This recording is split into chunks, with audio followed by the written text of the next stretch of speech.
It is Erdinger, it is Friday night, and we are in the Vernon. We're made up to be in the Vernon. I absolutely adore it. On Dale Street, opposite the Doubletree.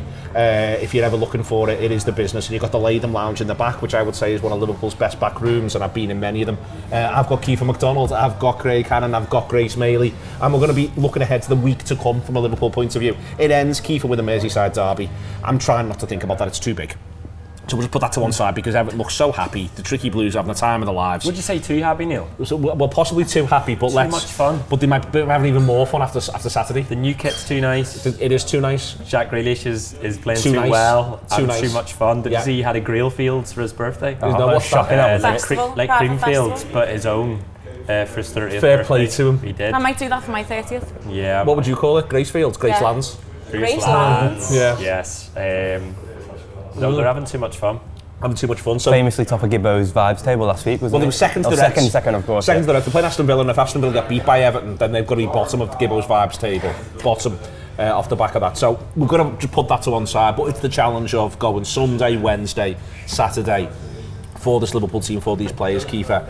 And that does start with the game against Burnley, but it then hits that game against Atletico Madrid. We know how tough they can be. They've been down the years, big opponents for Liverpool. I'm just... You know, these players now, this is the serious business. I hope they know that. I'm sure they do. Absolutely. I mean, this is why we're all in the business of football, isn't it? We enjoy these 3 games a week. I mean, you know, it's typically kind of towards the business end of the season, you know, April, May time, where you have these kind of 3 huge games. But, you know, especially when you're going for a Premier League title and you also got aspirations to finishing to the top of the Champions League group stage, you know, every game is a must win. Yeah. I think this international break came at a good time for Liverpool. I think the first kind of 3 games felt very momency. Didn't feel too sustainable what they were doing, which is fine given the circumstances of everything that happened in the summer. I think it was, you know, a big ask for this Liverpool team to kind of hit the ground running. You know, they are human beings at the end of the day. I also think the overhaul in terms of the squad, a lot of new players gelling in, but I think it's how you look at it, isn't it? Because, you know, if they played exactly the same, but they were in a situation where they had 3 points, you'd be nitpicking and stuff. But I wouldn't be nitpicking. I'd be furious. Yeah, well, exactly. I'd be top of the vibes table. But the fact that they've gone and they got 9 points, it's very much right. Well, it's that cliche of it's a sign of champions. They can grind us out. If they're not playing well and they've beat, you know, Arsenal, you know, they've done what they did to Newcastle on that occasion and kind of everything that was around it. They've also added probably the second best striker, or one of the best strikers in the league, in Isak to their ranks. You know, I think it's a really exciting time. The game against Atletico, as you say, is huge, but I think the Champions League, the format and how it worked last season, I think everyone's got a better understanding of it this year. I think last year it was like win every game, you know, see how it fares, how many points you need to be in that kind of top 16. So I don't think every game, now that we know that, and we know that Liverpool didn't get a favourable kind of draw for coming second, or was it second they finished? Or was it in first? Obviously they didn't get a hugely favourable draw, did they, in the end? So I don't think there's a huge amount of pressure on it. But the teams that came second, third and fourth all made the semi-finals. Yeah, Liverpool got beat by Paris Saint-Germain, almost got superseded by Paris Saint-Germain, and they went on and won it. You know what I mean? So you can maybe say that did work quite nicely in the end, coming first. It just happened to work nicely for Paris Saint-Germain. Absolutely, and I think the occasion as a whole, in terms of the Champions League, you know, first Champions League game of the season at Anfield, I think for the new players, it'll be a huge occasion. That. And that's what's interesting is that we keep saying, you know, a lot of the firsts are out the way, Grace, but they're sort of not. There's some new players who are going to get the first experience of a big European night at Anfield playing for Liverpool. Frimpong and Wirtz have had it on the other end, and they've got a first Merseyside derby on the horizon. I don't want to get too carried away and say some of them have got a first trip to Turf Moor, although there's a lot to be said for the Fishwick stand. It's not quite as significant that, but it's the first time they've had this challenge as Liverpool players. Game, very little recovery. Very little recovery. Big game. And Atletico Madrid are tenacious opponents. I think one of the things I learned from the European thing last year was that you've got to win your home games. Yeah. It makes a massive difference. Yeah, I quite like the new format of the Champions League. I don't know why, I just think it gives you a better depth of matches. Like, you can go anywhere pretty much, and the league table really excites me that everyone moves around. Like, I just love that, because you used to always get one team in your group that just weren't as good, and they've got now a better chance to just go on and show everyone what they can do and get some decent results. Like, look at Villa last season, like that atmosphere at their stadium, that's what they're after. So for these players that we've brought in to be able to go on a European run with Liverpool, let's like not beat around the bush here. Probably one of the reasons these signs is because we've got European football. So that is a massive asset to have, and they will want to go on and put on their best performance. And you know, again, you've just said a season of firsts. If you like, it's the first international break. How will they all come back after the international break? You know, you've got players who didn't play in the international window. You've got a new starter like Isak, can't even speak. Isak, who Came on in the second game for Sweden, didn't start the first, might come off the bench for us, might feature at the Hill Dickinson, who knows. It's an Anfield, what it's all. We don't go there for ages, I'm worried about it. I wish it was the other way around. I'm going, so I don't know why I've even got that in my head, but do you know what I mean? Like, that whole new vibe of Everton is really in my head, clearly. They've got us over the battle. I think there's something funny with Atletico in the recent history, Craig. We get them when we get back and we can go to matches again in 21-22. They knock us out in 19-20 when we're the most any team's ever been champions-elect. You know, we are the most champions-elect anyone could possibly have been at that moment. But that game's, I still think it's weird. I still think it is influenced by what's about to happen. The manager was very influenced by it and they were up to it back then. You know, as I say, we get them then come the other way out of that in 21-22, beat them home and away. It's worth saying, you know. I think it was one of the crucial stages of that season, because that first game, particularly away to them, was one of those where I was like looking at it, particularly after what happened in 1920, was looking at this team and going, do you know what, fucking hell, they're going to go far here, and that's what the big games in this sort of new format represent for me, more so than sort of getting high up the table like Liverpool will qualify. For me, it's those moments before Christmas that this team with new players in it get to sort of go, we're champions, but like the next step now is to win both of them, and we can juggle both sort of tournaments. But also relatively big moments, like last season, I think a really big week was when they beat Real Madrid and beat Man City back to back. Exactly. And you know, for new players, like you mentioned Wirtz there, and he's been at Anfield as an example, Isaac. They get to have a big European night. It will be a big European night against Atletico, but they get to have a massive one, and they'll feel Anfield that night. And then you hope that when they hear that and they feel that they go, well, yeah, we want more of that in the knockouts, and they get more of that in the knockouts, and it ends with a big one at the end in May. But I'm dead excited about Atletico. Champions League nights are just different, aren't they? They haven't started well. They haven't. 2 draws in the first 3 games, Craig. as we know well now. I just looked that up before the... 2 draws in the first 3 games, so they haven't started well themselves. They'll want to sort of begin to get the momentum going when they do come and play Liverpool. But I think it's more everything that they represent, you know, the nature of the football club that they are. Everyone knows they're hard. Yeah. And I'm fine with that. Like, I love that like, what a thing for your reputation to be. We're hard, we don't give you an inch, we make you fight for every ball. So that, again, the idea of that at Anfield, it's not Real Madrid, it's not a pot 1 team, it's not absolutely huge, but we all know what the challenge is, we all know it's a fight. Still feel huge. But also it's a fight, and we love that. It's a different test, isn't it? It's not just about getting the ball on the ground and playing, it's everything that comes with that. Yeah. And I think we know this Liverpool team can play, we know how good the football was last season, but I think, as you say, for the new players, a baptism as a fire almost, isn't it? It's like under the lights at Anfield, everyone's watching. It's like, all right, we know what Wirtz can do with the ball, but can he do the other side? That's been a bit of a question in the opening 3 games. It's like, he's going to have people kicking him. I always remember Atletico Madrid, the when they played City, it was the year City won it, and I think it was at the Wanda, and it was just an absolute bloodbath, and like Grealish was getting pulled by the hair. It was no Greafields, it was like he was getting pulled by the hair, Foden was getting kicked everywhere, and like I think once City won that, even though it wasn't the hardest team they played in the run, it was a bit of like the chests were puffed out and like, yeah, we've got this, we can do this. Yeah, exactly. But I think you're right, that's what, like, look, we've been in Anfield before whereby, someone goes down or someone that dives or someone hits a big tackle, the hallmarks of what you expect from a Simeone team. Well, that just ignites it. That ignites Anfield. That's the moment where everyone goes, no, fuck off, let's get into these. I think it will be a big night, and it'll be a different kind of test in one way, but also similar to what they had or what they were supposed to have whenever they went to Newcastle. I think one of the big things about the first month of the season has been the mentality that they've shown, and they'll need that against Simeone. I think I'm really excited to see someone like Wirtz against Atletico Madrid, because I feel like that's the kind of game he's signed him for. If he puts a few decent tackles in there, then everyone will be well on their feet, won't they? Or unlocks their defence when they're sitting back and they're trying to soak up pressure, and a player that can find a moment for Liverpool to score a goal and create it in those moments. That's exactly why we've signed Wirtz for these games. But it's also why we've got the bank of players that we've got, Grace, is to be able to make changes. Yeah. I think there might be, not shock, but I think it wouldn't surprise me if there's a little bit, when the Burnley team drops, a little bit of, all right, that's not quite what I would have thought it would be. Because he may well, the manager will assess them when you come back. He's got a squad he must feel he can use now. I still think he want consistency in selection. We saw that last season.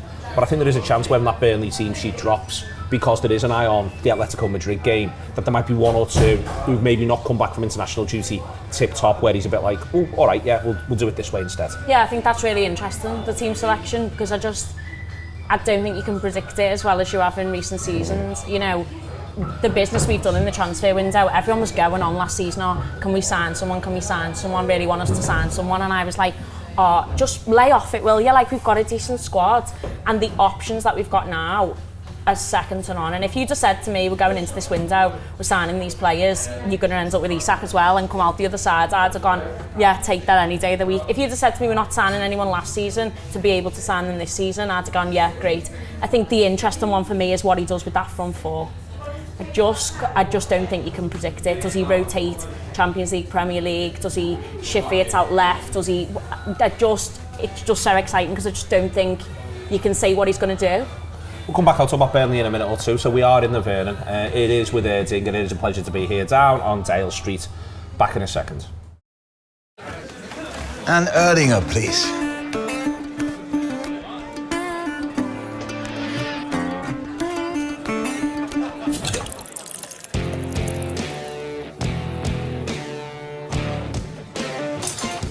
Stop!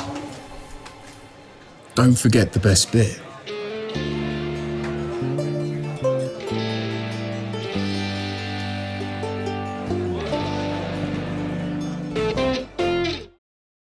Jamie Carragher, one club man. I love that today. And I love the fact that he's made up. And I love the fact that he's got the kit on. Genuinely. He's got, to me, and I don't want to slag the kit off, and I mean huge respect to Bilbao, Craig, but to me the kit looks a little bit like a cyclist's jersey, the way he's got it on as he sat there. I'm made up with it. I'm made up for him as well, and he is clearly so proud. Yeah. Is that the first one, or is it just the first we've heard about? It's the first we've heard about him. It's not the first one. I'd love to know who else is on that list though. Well, I mean, easy to find out, but there'll be loads of them on there, but I'm genuinely like, he just looks, he's delighted, and I'm so happy he's happy. I just love Jamie Carragher, to be honest. I think he's one of those that you just get fucking, like, he gets wrong about that and goes, yeah, fuck, right, I'm getting involved. Well, he said that in the thing around it, he said that after winning the Champions League, the fact that he's a one club man at Liverpool's the thing he's most proud of in his career. Which is, I love that. What a thing to say, what a man. Excellent stuff, well in Jamie, and well in Bilbao as well. They couldn't have picked someone up better, they'll have been happier about it, genuinely. They've really, his little beaming face is really good on the whole thing. I want to talk about the challenge of Burnley. With Florian Wirtz, Grace mentioned before, maybe he starts out left. I hope he doesn't. Kiefer, because this is what he's been bought for. Yeah. They played a back five when they went away to Tottenham, first game. They played a back five when they went to Man United in game 3. They were a back 4 when they played against Sunderland at home and won. But regardless, what they came up with was a really parsimonious defence. What we know they're going to do is sit there and say, go on, can you break us down, and we're going to try and hit you on the break. This is what we got Florian Wirtz in for. Absolutely. I think at the minute there's loads of talk about Wirtz being kind of like the new creative nucleus and like almost replacing Trent, but obviously a different area of the pitch. I think probably not the problem, but the issue at the moment is that I just don't know. I don't think he knows where he's wanted, because I think you've seen a lot of times in the game against Arsenal that he came quite deep in the first half and he was getting the ball, and when he was in the first phase of play rather than the second or third, and I think then second half that improved. Yeah, I thought that he saw him go near the centre back, and he has that shot back, for the disallowed goal, which is him getting in kind of on the end of plays. But I think obviously with the intensity of the Premier League, to ask him to be in phase 1 and then give it to somebody and then absolutely bust up the pitch to get into phase 3 is obviously a huge ask. So I think Liverpool kind of just need to work that out. Maybe just say to him, look, you're on the 18 yard and you're the final phase. You thread the pass.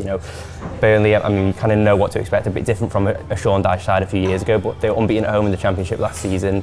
It's home games are going to be how they stay up. If they do stay up, is going to be crucial to that. So you do expect a bit of a battle, and it's not going to be set pieces and stuff like that, like it as heavily as it was under Sean Dyche, but it's still going to be physical. It's going to be robust. But I think with Wirtz, I was looking at something the other day, and it's kind of his average touch away from goal is further than it was at Leverkusen. That kind of shows you the problem.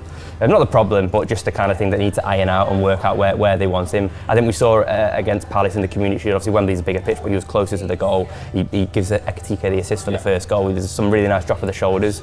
But I think it will come in due course. But these kind of games, even Everton, when they come to Anfield at the end of the week, when they kind of have a bit of a low block, these are the games what kind of Wirtz is brought for. This is what the challenge of Burnley will be this season. As I said before, they're on 3 points. They might have a little bit of regret it's not 4, but they weren't good first half against Man United. So let's not have too much sympathy with the eventual penalty around that. But the 2-0 against Sunderland, for them, what they built that on is the nil. Yeah. That's what they're about. That's what they were about last year. It's not new, this. And that's the important thing for the maybe people who didn't have their eye on the Championship last year to know, Grace.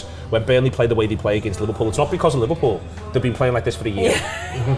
That's never going to change. They played like that for years and years. Like, you go to Turf Moor and be like, well, they're just going to park the bus here. So that's just how this game's going to be. And, you know, unbeaten at home in the Championship is massive because that's what they built their season on last season. For them to get a result. Such a hard league with so much variance in the results. Yeah, to get a result over Sunderland, massive for them. If you come up with other teams, you're wanting to stay. You know what it's like when the three came up last season and they all go back down. You're looking at it and you're thinking, well, what's going on here? The gulf between the Championship and the Premier League is obviously huge. So for them to get a result against Sunderland was massive. Like, they will feel slightly more comfortable at Turf Moor than they would if they were coming to Anfield, and that gives them a bit of an advantage. I'm not going to say a huge advantage, I still think we'll win, but I just don't think you can write any team off this season, and I don't think you can write them off this early in the season either. I'm really intrigued, the next 3 league games, Craig, I'm really intrigued with this colourway between the relevant fixtures last season. So the third one in that little run is Palace,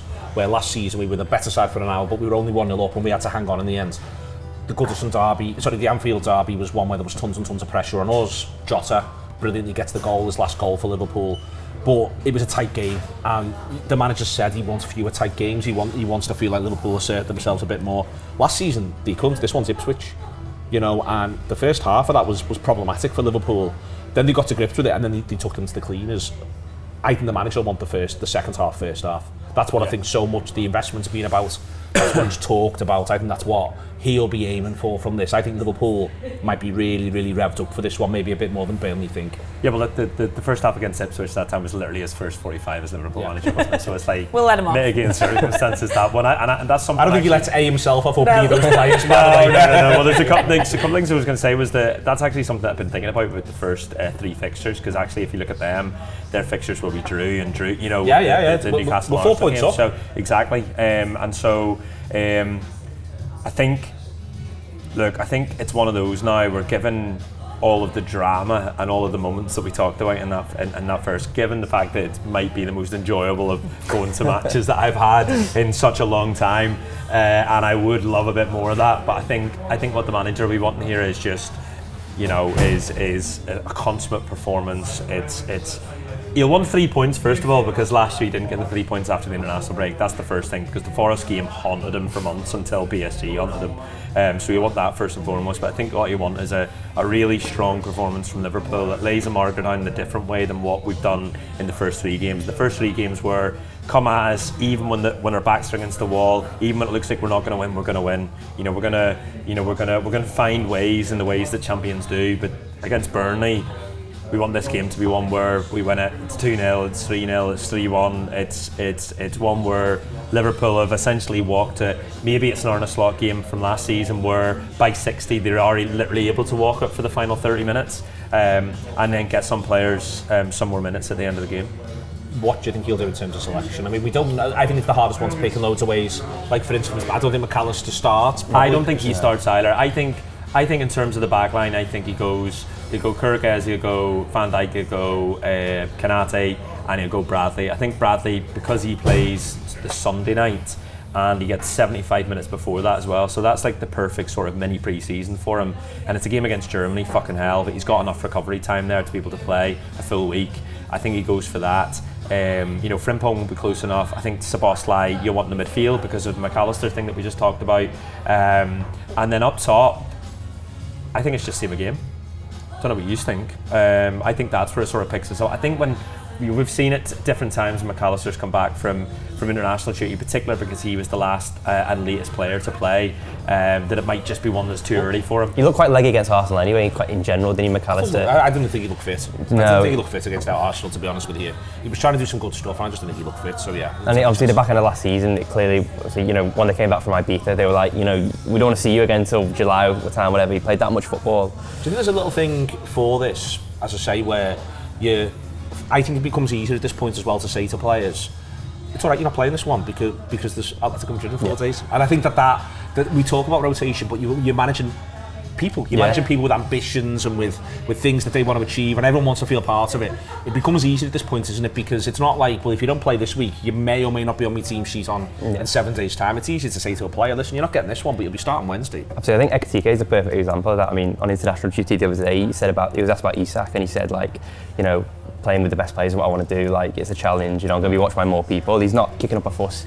There was no way when Ekitike was signed, he didn't have a feeling that Isak was going to come. He doesn't sign on the dotted line thinking he's going to be the only striker that Liverpool signed this summer. You know, sad if he did, like. But